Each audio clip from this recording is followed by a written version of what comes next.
본문 말씀은 우리 여자분들이 보면 상당히 시험들 만한 내용이죠. 이 남자와 여자의 문제, 남자와 여자의 갈등은 인류가 시작하면서부터 지속되는 해결하기 힘든 문제가 아닌가 싶습니다. 과거에 비하면 여성의 권리가 상당히 많이 좋아졌습니다.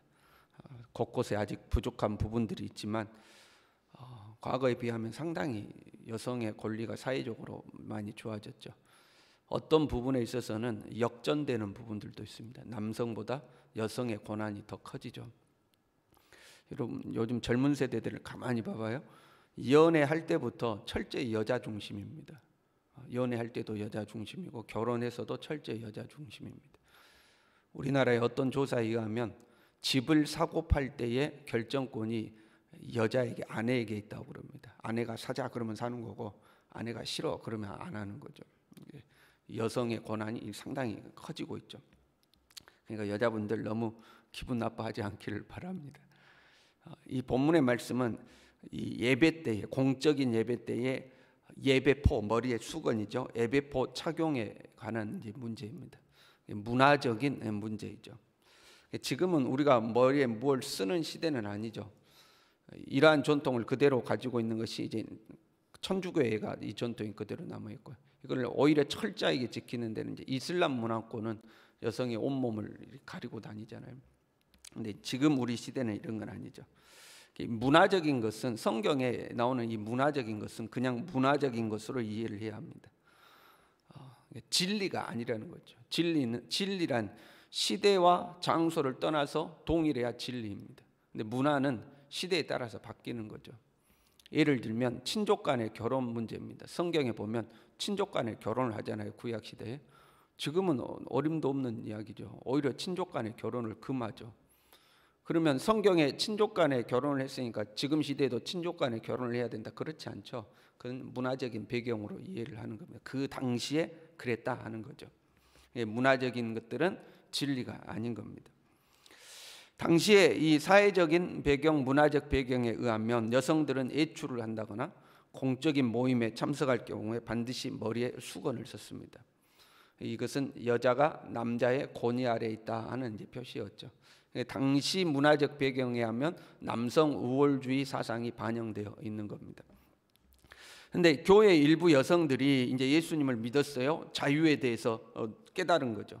이 자유를 근거로 나는 더 이상 사회적 관습에 얽매이지 않겠다 하고 교회 출석하면서 머리에 수건을 안 쓰고 이제 출석한 겁니다. 그게 이제 문제가 된 거예요.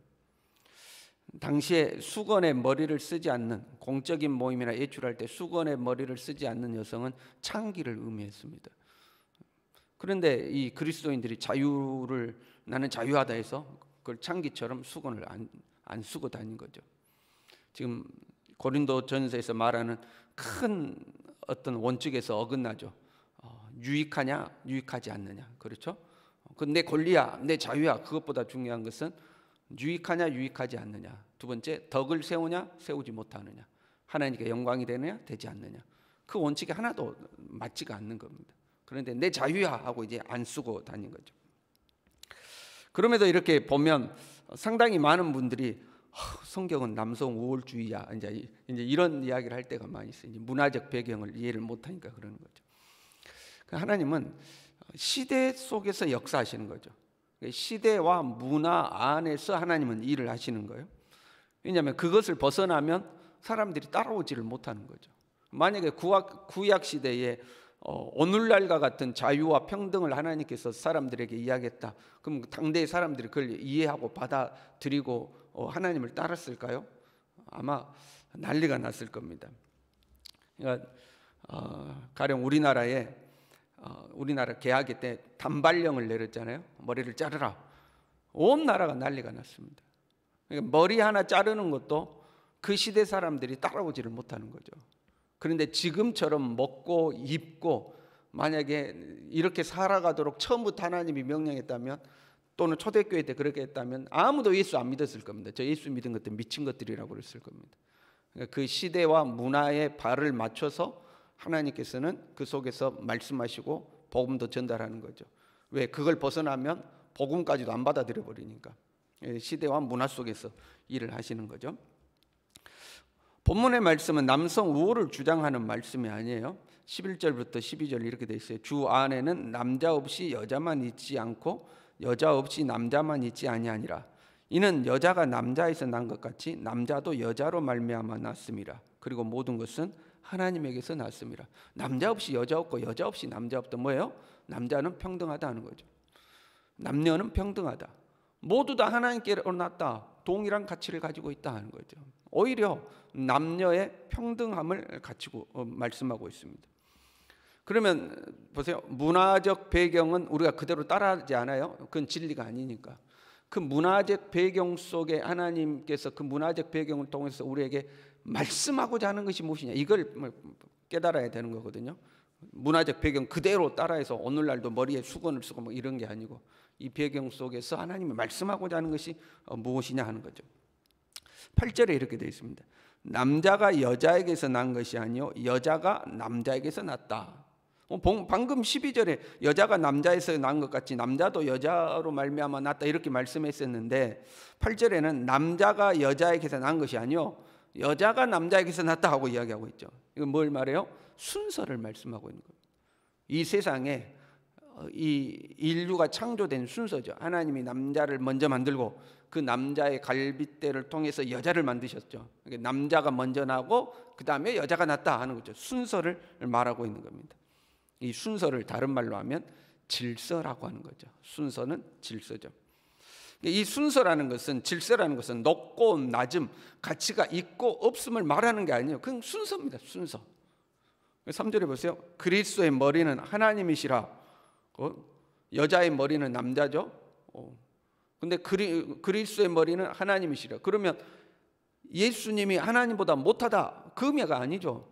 예수님은 하나님의 본체시잖아요. 근데 예수님의 머리는 하나님이다.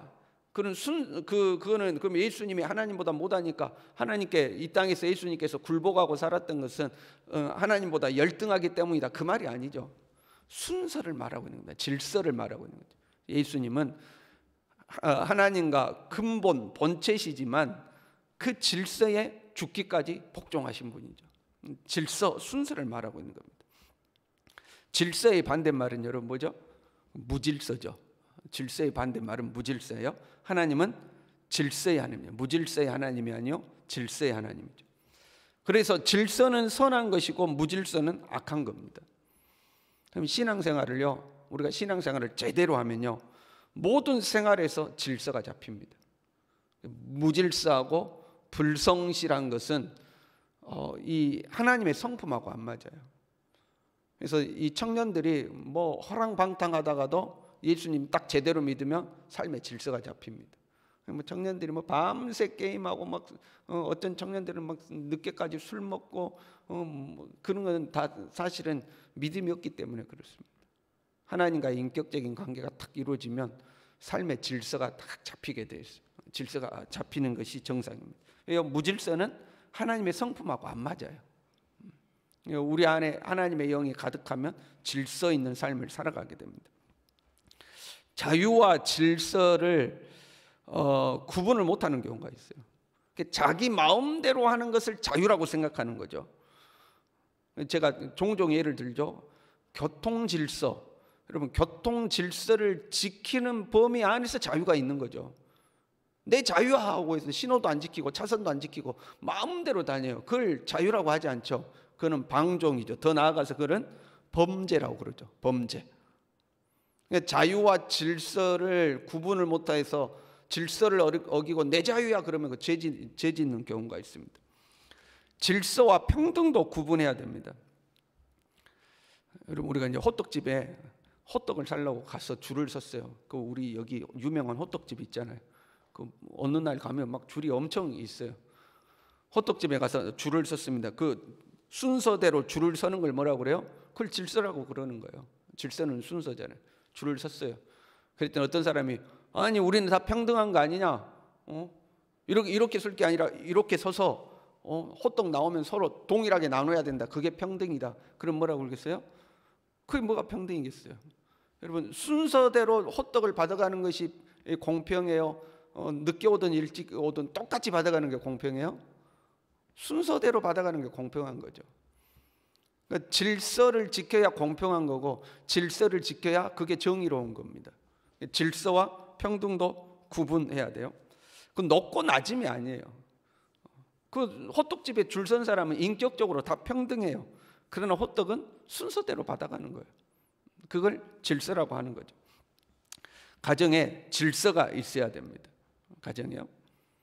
어떤 문제를 결정했어요. 남편이 결정했어요. 그랬더니 아내가 아니 당신 마음대로 해. 나도 권한이 있는데.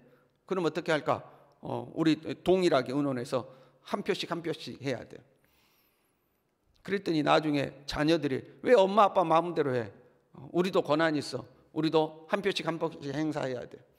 그래가지고 가정에 무슨 일만 있으면 5 식구가 모여가지고 서로의 의견을 말하고 투표를 하는 거예요. 여러분 그러면 그 가정이 뭐가 되겠어요? 가령 이런 거죠. 병원에서 긴급 환자가 와가지고 수술을 해야 돼요. 그래서 집도하는 의사 선생님하고 보조하는 어시스턴트하고 뭐 인턴들하고 간호사하고 다 모였어요. 의사가 배를 갈라야 되는데 자 투표로 배를 가를지 말지 결정을 합시다. 그래가지고 자 배를 갈라야 된다고 생각하시는 분 손 드세요. 손 들고 그럼 배를 가르겠습니다. 배를 가르고 나서 그 다음에 혈관을 자를까요 말까요? 손 들고 이러면 뭐가 되겠어요 그러면? 아무것도 안 되는 거죠. 그래서 여러분 민주주의의 최대의 적은 민주주의란 말이 있습니다. 이 자유와 평등을 잘못 이해하면 질서와 순서가 없어지는 거거든요. 그러면 그게 평등한 것처럼 보이지만 엉망이 되는 거죠. 엉망이 되는 거죠. 그래서 이 질서를 잘 이해해야 돼요. 가정의 어떤 문제를 결정해요. 가족들의 의견을 수렴했어요. 그럼 최종 결정은 최종 결정권자가 하는 겁니다. 그러면 나머지는 어떻게 해요? 그 결정에 따르면 돼요. 그 질서에 순복하면 평안합니다. 근데 질서에 순복하지 않기 때문에 이제 다툼이 생기기 시작하죠. 그걸 무질서라고 그러죠. 그 무질서는 죄입니다. 무질서는 죄가 되는 거예요. 질서에 순복하면 되는 거예요. 머리에 수건을 쓰는 것은 질서에 순복한다는 표시였습니다. 근데 내 자유다 하고 뛰쳐나가 버리면 뭐가 되는 거예요? 무질서가 되는 거죠. 그러니까 이 머리에 예배포를 쓰라 하는 것은 단순히 문화적으로 머리에 뭘 쓰라 마라의 문제로 끝나는 것이 아니고 질서를 지키라, 질서에 순종하라 하는 말씀인 거죠. 이 질서를 무너뜨린 자가 사탄이죠. 유다서 6절에 보면요, 자기 지위를 지키지 아니하고 자기 처소를 떠난 천사들이란 표현이 나옵니다. 사단은 뭐냐? 자기 지위와 처소에서 하나님의 질서에 순복하기 싫어서 떠나버린 자예요. 그게 사탄이죠. 그래서 사탄은 교회와 공동체를 무너뜨릴 때에 질서를 흐트러 놓습니다. 질서를 막 흔들어 놓는 거죠. 내 자유다 하고 왜 너만 그런 권한이냐, 그렇게 이제 싸우는 거죠. 하나님은 순종을 중요하게 여기죠. 순종은 뭐예요? 질서를 지키는 겁니다. 그렇잖아요. 질서가 있고 그 질서를 따르는 것이 순종이죠. 다시요. 여자들이 그러면 순종하라. 오늘 본문의 말씀은 여자들은 남자들한테 순종하라. 그건 아닙니다. 다시 말씀드리지만 문화적 배경에서 쓰여진 거예요. 지금은 그런 시대는 아닙니다. 교회에는 질서가 분명합니다. 왜요? 직분이 있습니다. 직분은 곧 질서를 말하는 거예요. 그래서 그 직분에 따른 고난이 다 정해져 있죠. 그래서 그 교회는 그 직분과 질서에 따르면 됩니다. 그러면 가정은 어떻게 해야 되는가? 가정은 어떻게 해야 되는가? 이 현대인의 가정은 문제 사안에 따라서 조금 다를 수가 있습니다. 그러니까 그런 거죠. 이 문제는 당신이 결정해, 이렇게 되면 되는 거죠. 이 문제는 당신이 훨씬 더 잘할 수 있어. 그러니까 당신이 결정해. 이 문제는 당신이 결정해서 결정권을 주는 거죠. 그리고 그 사람이 결정을 하면 그 결정에 따르면 되는 겁니다. 의견은 줄 수 있고 결정을 따르는 거죠. 그러나 가장 좋은 것은 영적으로 성숙한 사람이 결정권을 갖는 것이 가장 좋다고 생각합니다. 하나님 앞에 기도하고 하나님의 인도를 받아서 하나님이 기뻐하시는 대로 결정할 수 있는 그 결정권을 갖는 게 중요하다고 생각합니다. 우리 크리스천들이 어디를 가든지요, 교회 안에서도 마찬가지고 가정에서도 마찬가지고 직장에서도 마찬가지고 어디를 가든지 이 좀 품위가 있어야 돼요. 품위가 있다는 건 뭐냐면 질서를 존중할 줄 알고 그 질서 속에서 권위를 가진 자들을 존중할 줄 아는 것. 어떤 공동체 가서 내 자유야, 내 맘대로 할 거야, 그게 멋있는 게 아니죠. 따를 줄 알고 순복할 줄 알고 지킬 줄 아는 모습, 우리가 좀 그렇게 품위 있고 품격 있는 삶으로 가정에서나 교회에서나 직장에서나 그런 모습으로 살아갈 수 있기를 바랍니다. 기도하겠습니다.